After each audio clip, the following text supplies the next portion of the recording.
News 46 is brought to you by William H. Jackson Injury Attorneys. Injured? Get Bill and Robin, your local injury attorneys.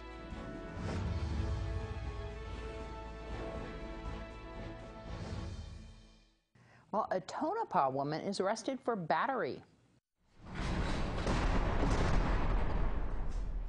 Laverne Williams has been arrested in Tonopah for abuse, neglect, or endangerment of a child ×3 and battery with a deadly weapon ×3 at the location of South Main Street, which is the Desert Family Apartments. Nye County Sheriff's Office deputies were dispatched to Desert Family Apartments for a reported fight. They were advised that 2 kids had sustained injuries and 1 adult. Upon arrival, deputies said that they made contact with one of the juveniles in the parking lot.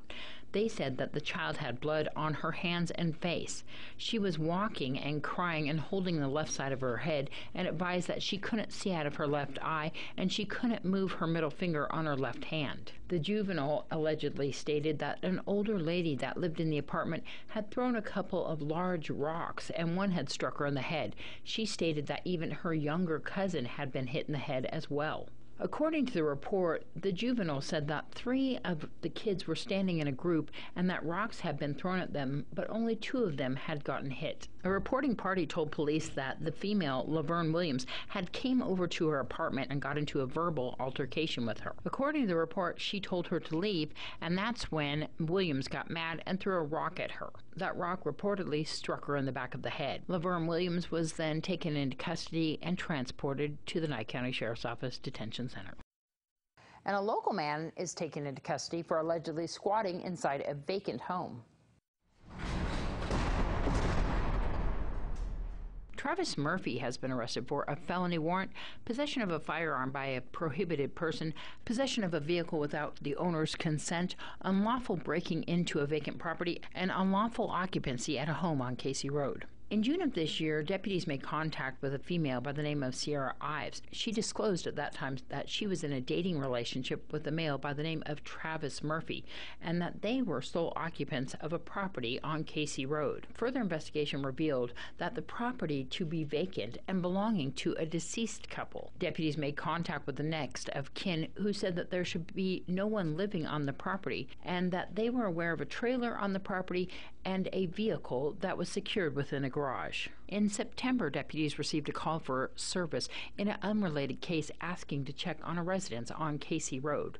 Upon arrival, they did see a vehicle that belonged to the deceased couple. They attempted to make contact with the occupants of the home and noticed that there were several dogs inside. Deputies said that there was previous contact with the occupants inside the home, being Sierra Ives and Travis Murphy. In fact, police say that there was a current case pending with Travis and Sierra where they allegedly attempted to sell parts from a vehicle belonging to, quote, a dead lady. Deputies made contact with a male who said that he was helping assist fixing up Travis's car. He told police, according to the report, that he had no idea where Travis was at this time, but that he had just spoken to his girlfriend. After a search of the residence, police say that they discovered Travis hiding in a closet and took him into custody without incident. The declaration of arrest says that Murphy admitted to breaking into the property and working on the vehicle that he says was not his. Police say that they also found different caliber ammunition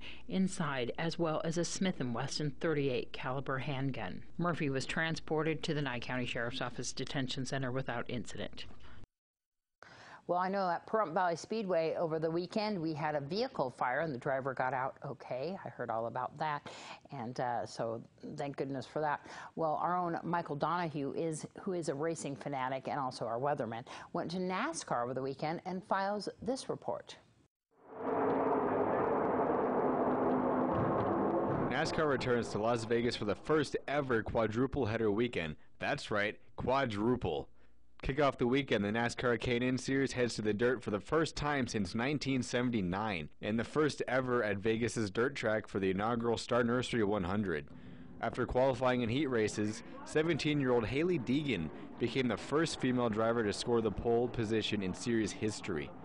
The race began under a cloud of dust that severely impaired driver visibility and caused a large accident. After a red flag period to water the track and reduce the dust, the race was sent back under green. After some more beating and banging, it was the number 40 Chevrolet of Sheldon Creed that emerged victorious once the dust settled.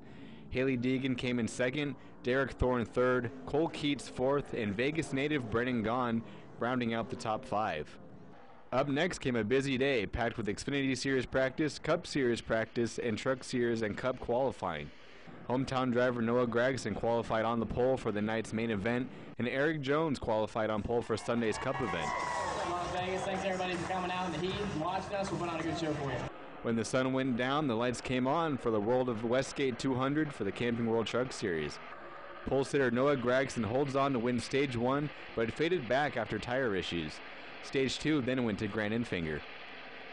A fury of caution scramble strategy for many teams, but a big accident coming to the white flag sets up for a late race shootout. Surviving the calamity was Grant Enfinger. With this win, Enfinger secured himself into the next round of the playoffs for the Truck Series.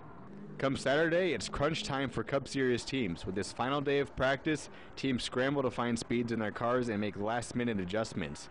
While the Cup guys are working tirelessly in the garage, the Xfinity teams are setting up for the DC Solar 300. Various incidents shook up the field while teams and drivers tried to find speed. Nobody was able to find enough speed to catch Ross Chastain. Making just his second start for Chip Ganassi Racing, this Florida watermelon farmer brings the number 42 DC Solar Chevrolet to victory lane for his first career Xfinity Series win.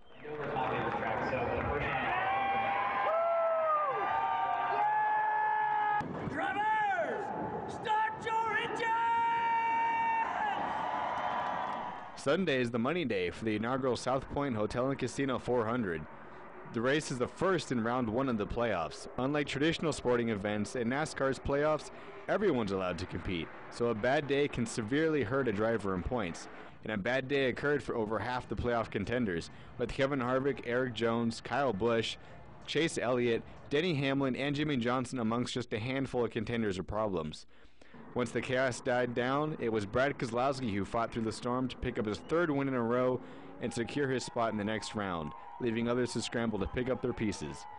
This is Michael Donahue reporting for News 46. News 46 Weather Cam is brought to you by Glenn Lerner Injury Attorney's Office in Pahrump. In a wreck, need a check? Call 702-877-1500. Well, let's take a look outside. Michael Donahue will be back here in just a little while to give us our weather forecast. It looks beautiful outside. Let's see what's in store right after this break.